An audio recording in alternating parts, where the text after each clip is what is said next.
has there been a promise by Shane Reti, as the architect of this change, to do just that, to make sure the data is robust so that it's not just a cost-cutting measure, but that it actually is accurate? He said that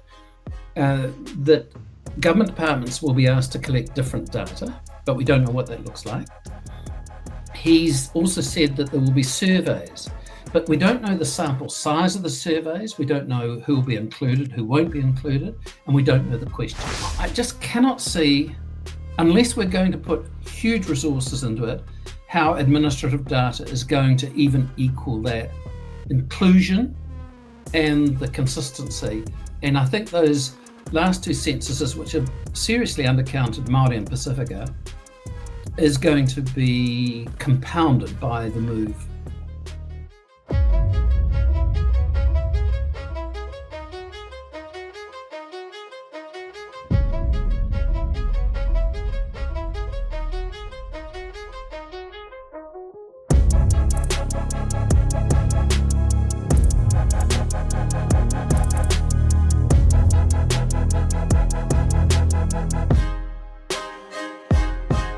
Welcome back to the Frontline with Dr. Gary Payenda.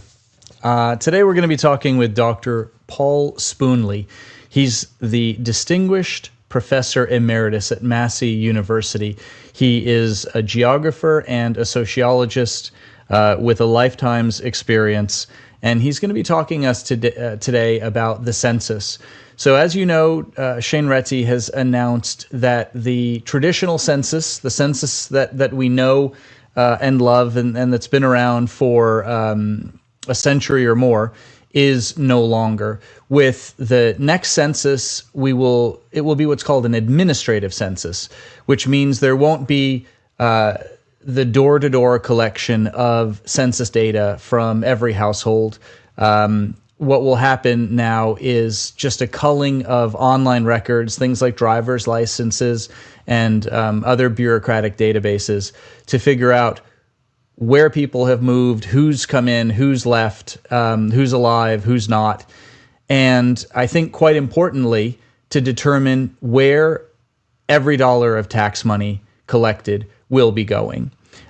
Too often, I think people don't understand that having a good census will influence whether their hospital has the money to see them, whether they can access a GP, whether they get roads repaired, or a host of other infrastructure built. And especially important, the boundaries to voting, electorates. All of these things are decided through an accurate census. And it's a brave new world we're entering into, without a lot of backup and protections for if it goes wrong. So let's listen to Paul Spoonley talk to us about the risks and benefits of possible benefits of changes to how we do the census here in New Zealand. Thank you for joining me on the Frontline. And Paul, let's take it away. So welcome, Paul, to the Frontline. It's great to have you. I'm speaking with Paul Spoonley today, who is Distinguished Professor Emeritus at Massey University, a geographer and a sociologist. And we're going to be talking a little bit about the changes that have happened with the census, or that will happen with this next census. I think it's quite important. Paul, do you want to give us a little background as to why you have an interest and an expertise in things like the census? Yes, I have two broad research interests. One of them is on extremism, which I began with my master's thesis in the UK on National Front and continued when I returned to New Zealand. The second is demographic and social change. And so I wrote a book a couple of years ago called The New New Zealand, Facing Demographic Disruption. And in that book, I talked about a number of demographic changes that are occurring. And I talked about the way in which we understand those, including how we use the census to understand change.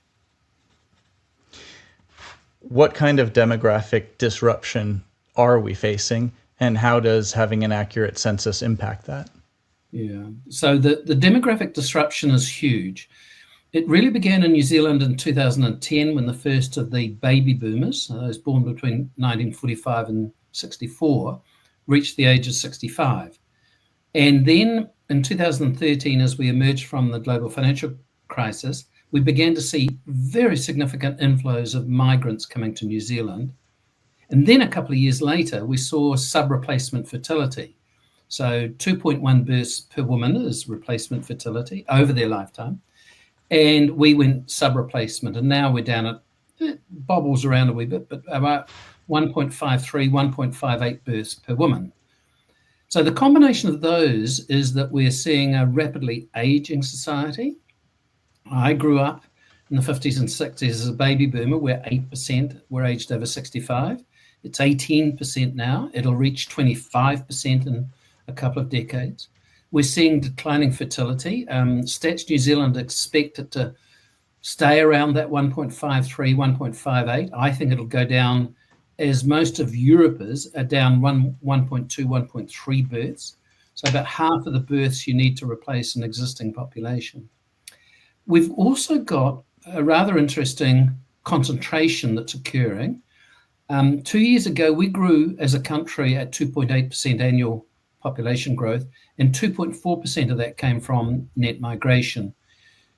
If you look at the OECD, the average in the OECD was 0.7%. So New Zealand was really high in terms of annual population growth.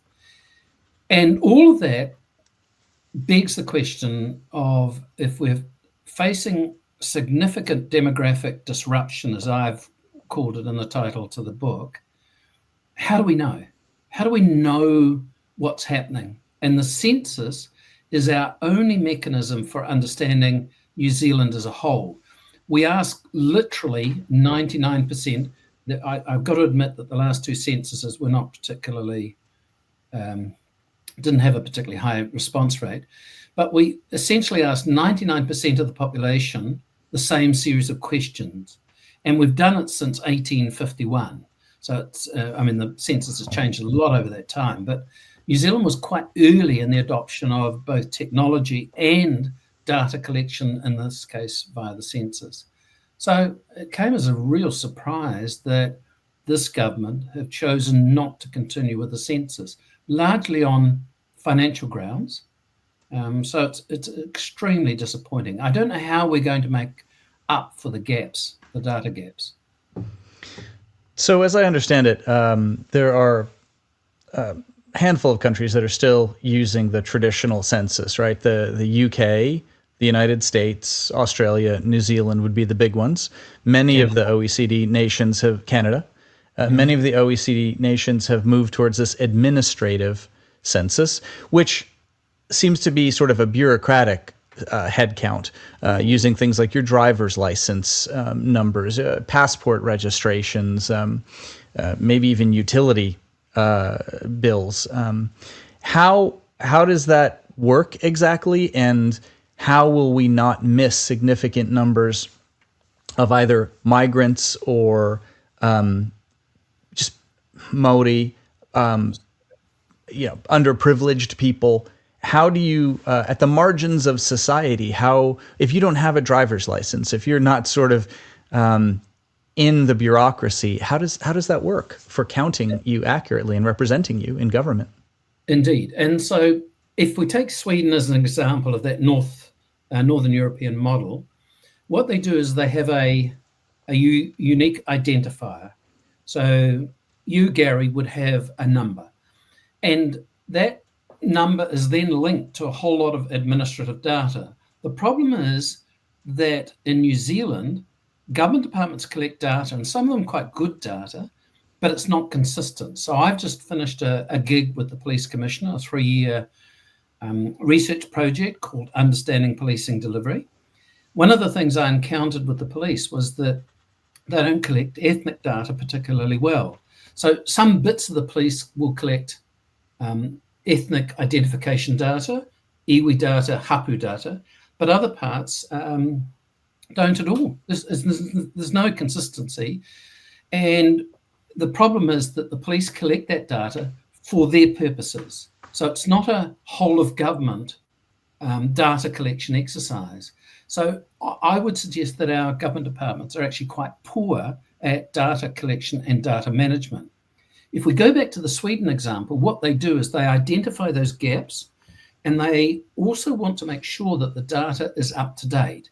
So if Gary interacts with the police at a particular point, let's say as you as a victim of crime, and certain data is collected, but then might not have any interaction with the police for 10, 20, 30 years, if ever.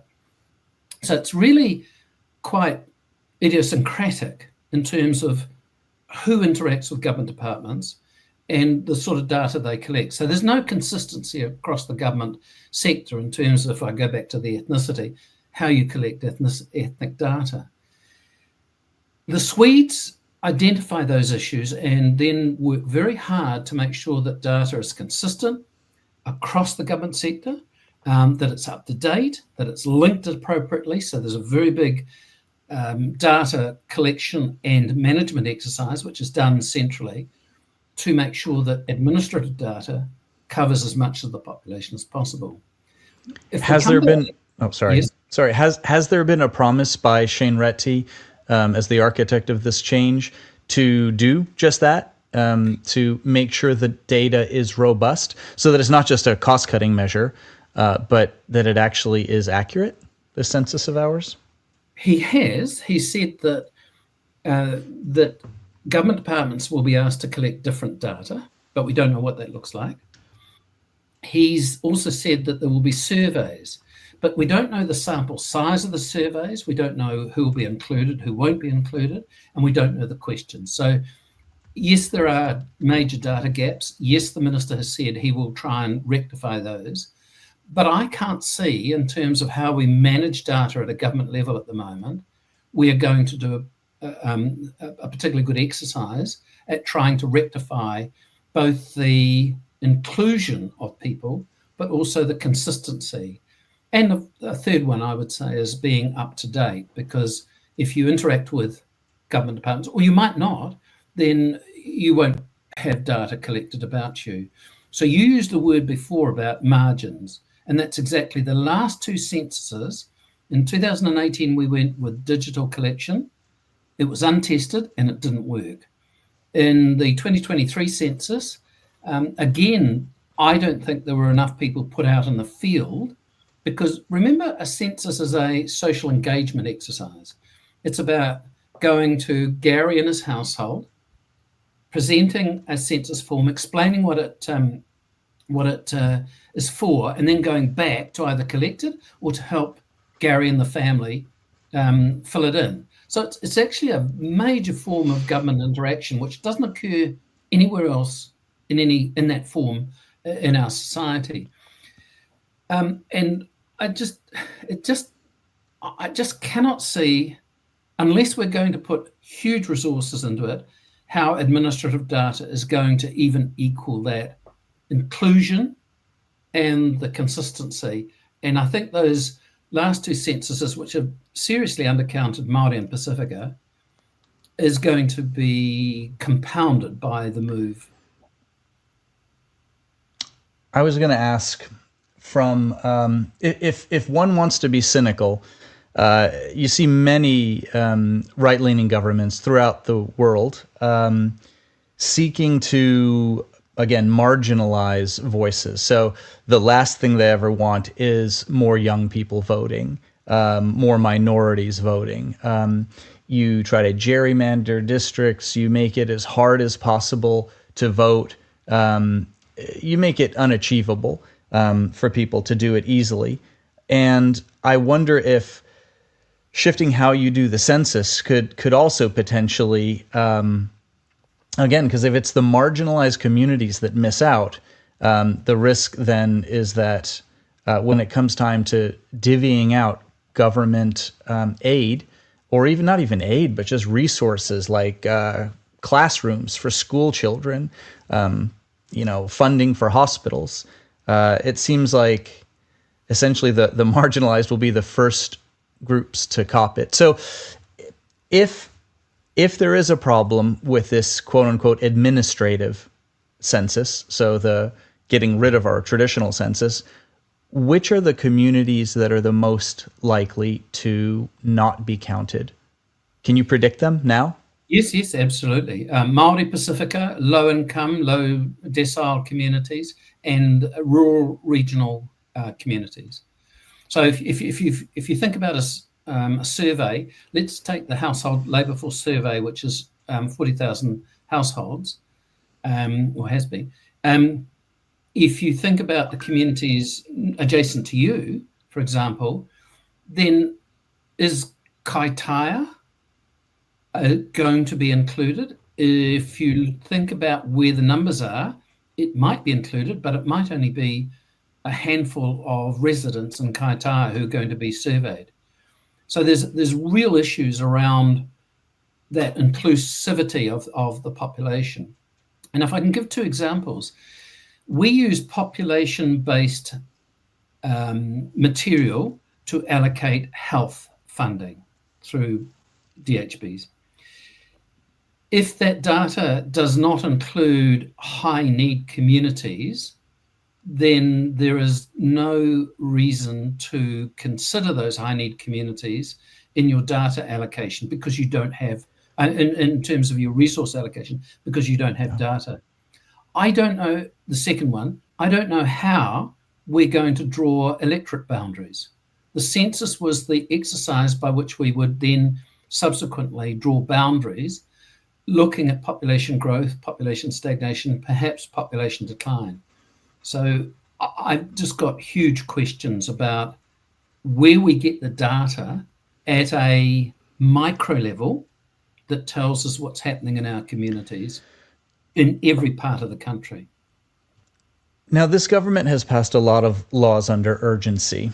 They've passed many laws without seeking community input, without having committees in Parliament debate these things and argue them and go back out to the community for comment and then come back. So instead of the traditional way of doing democracy, they've just pushed things through, essentially sort of built in secret, put out for a very short period of time, often for virtually no commentary, and then gotten it into law.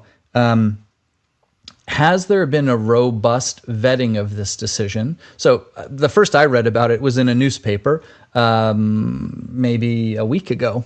And obviously you're in that community of experts. Was there like a vetting period where they sought feedback from either lay people or experts such as yourself? Yes, they did. So Cabinet discussed the possibility of using administrative data and doing away with the census in a period between March and May 2024. They then went through a consultation process, and I'm aware that a number of people, including people like Len Cook, who was the statistician for New Zealand and then became the statistician for the UK, had some things to say about the proposal and what appeared to be the likely outcome. The thing for me, Gary, is that many experts, as far as I can tell, opposed the ditching of the census. The problem was that the 2023 census was really expensive and really poorly done. So could we have done the census better and more efficiently in terms of the public purse? And my answer is yes. The doing away with the census is hugely risky, and I think makes me very, very nervous. And I'm aware that in terms of the consultation process, a lot of people voiced similar concerns. So yes, there was a consultation process, but the consultation process does not appear to have taken on board the concerns that were raised. And so a decision gave them an answer they didn't want to hear, perhaps. So yes. Can we talk about that? Yeah. Sorry, go ahead. I think the decision was made last year. Yeah. The most recent census was, by all accounts, a pretty fatally flawed project. I remember at the time hearing all sorts of reasons for why it wasn't going well. communities had less trust and didn't want to participate and this and that. But I guess in time it was reviewed and a different story arose of Microsoft Azure, so this mega corporation with a huge big database service, essentially collapsed. And I think it was 100,000 people had to be re-interviewed or re-seen, completely in error, completely because the software did not work. And New Zealand hadn't set aside any digitally savvy people that could address the problem in time. And so they were left looking at this big black box of Microsoft Azure saying, something's going very badly wrong. It's not even registering our info correctly, and we have no idea how to fix it, and we have no resources to fix it. Leading to, I guess, a blowout. I think it cost, instead of 100 million, something like 300 million to do the census. So yeah, I guess it's interesting at the time, the explanations that are given for failures, and then what turns out to be the case later on. Do you have any knowledge or comment on sort of what went wrong with the last census? Yes, I do. several aspects. Firstly, they set a target of 90% completion. And why they set such a low target and set up that expectation that it would not be as close to 100% as possible. So I think there was a failure in terms of articulating where the census needed to go. I think there is the cost issue, and we still do not know why it costs so much. There is nothing that has reviewed the census process in a way that I think justifies that cost. The third thing is that, did they have the digital tools, which I think is what you're referring to? And again, it goes back to that data management and collection exercise by government. If you think about the government sector, it's had a number of failures and blowouts around shifting to new digital platforms or changing what it does in terms of digital management. And this was yet another failure. I do think that there was a particular COVID-related matter there, which is that trust in government had declined significantly, and therefore the interaction between the government via the census and particular communities was quite fraught. So, low trust certainly contributed to the unwillingness by some in the community to part with personal data to government. And what went wrong with the census before that? I think it was the 2013 one. What was the fatal flaw for that one? No, it was the 2018 one, which was 2018, which opted for a digital collection of data, and it ignored that social aspect of data collection.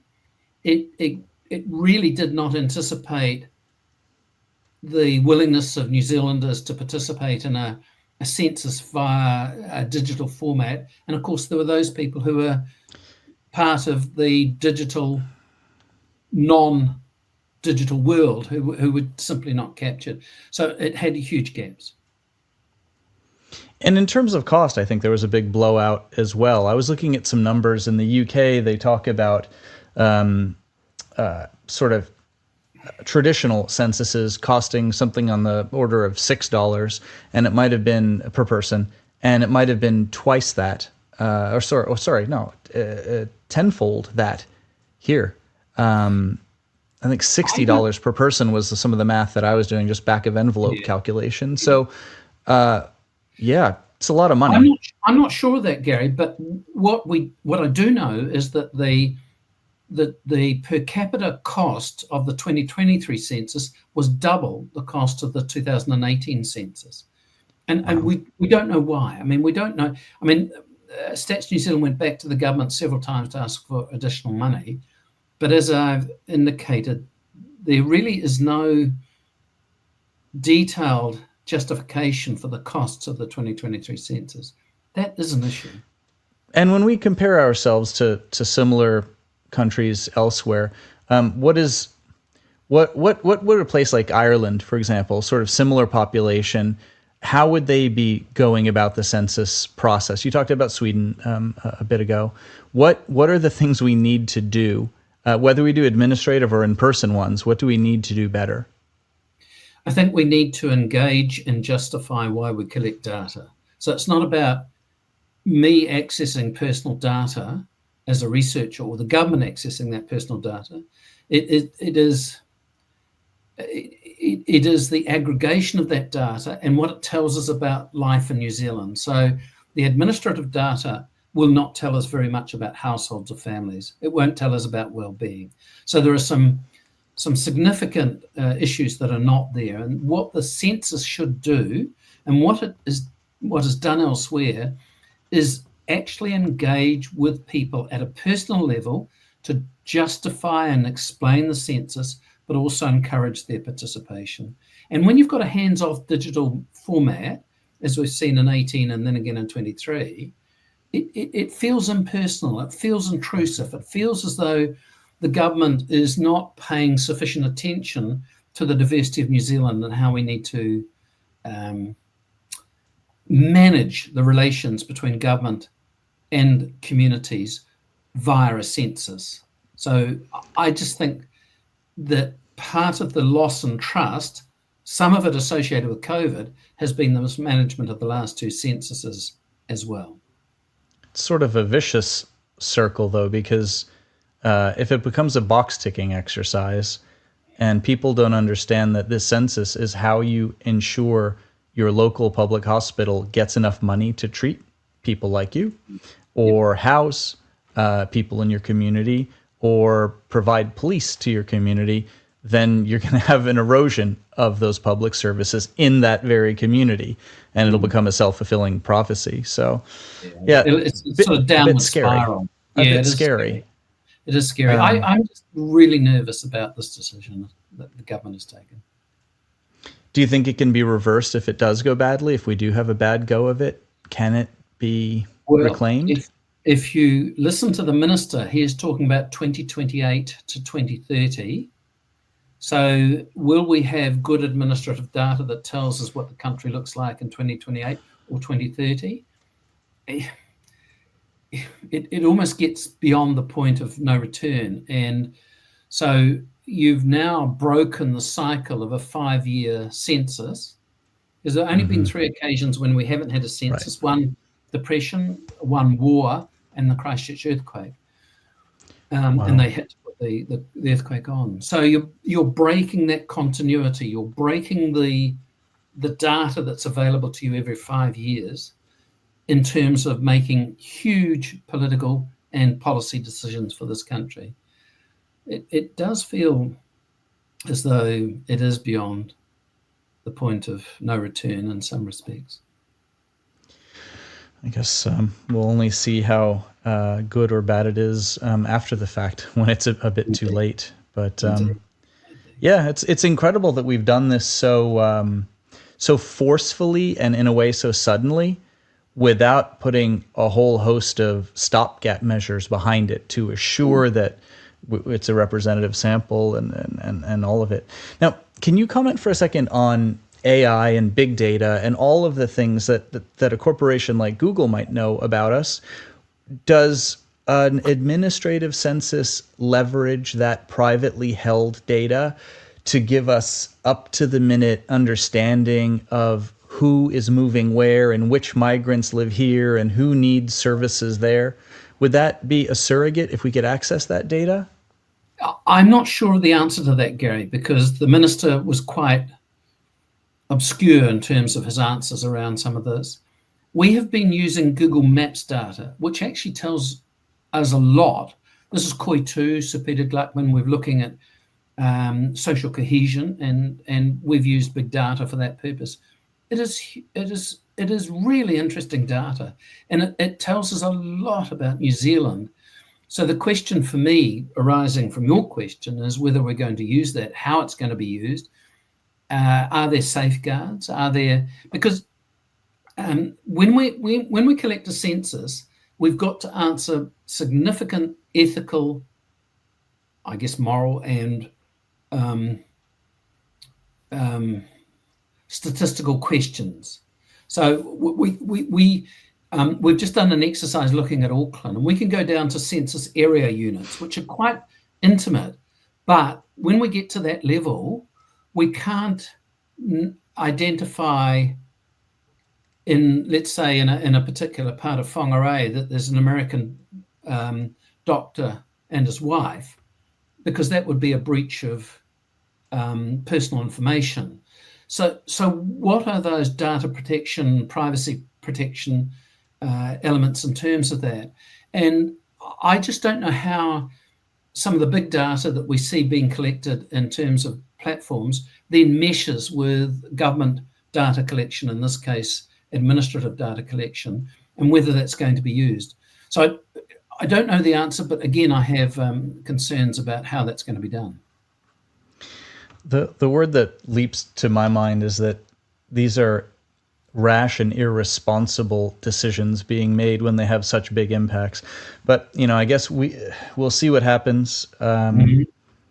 Yeah, the future is going to be really interesting with this, and I guess we'll see what happens. Do you have any final words on the census that you would like to leave us with, or have you gotten out all of the points that were burning within you? I think I've got out all the points that were burning within me. I don't think that the broader community quite understands how critical the census is and underpins a modern complex society like New Zealand in terms of understanding that society, but then making decisions about resourcing, servicing, funding, all parts of the society. So it seems a major reversal of the data that we need in order to manage a contemporary New Zealand. Can you go through just once again the top 3 or 4 things that a census lets you do? It helps a government draw electoral boundaries, which are important.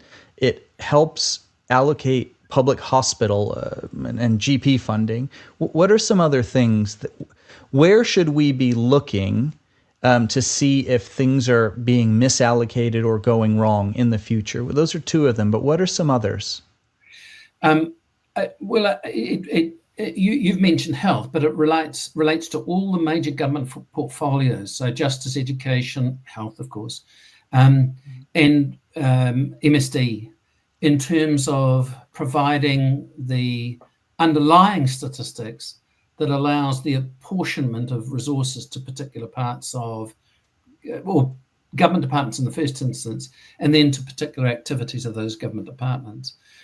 If you are living in a small community in New Zealand and you are worried about the fact that you're struggling to get a rural GP in your particular area, that you're lacking essential services, that the roads are not being maintained or the bridges not being maintained, there are, at both the national and local level, the regional council, local council level, there are significant data needs that allow you to make good, considered decisions about the allocation of resources and funding. So even our infrastructure, right on down to our roads and highways, will be affected if a census doesn't go well. Yes.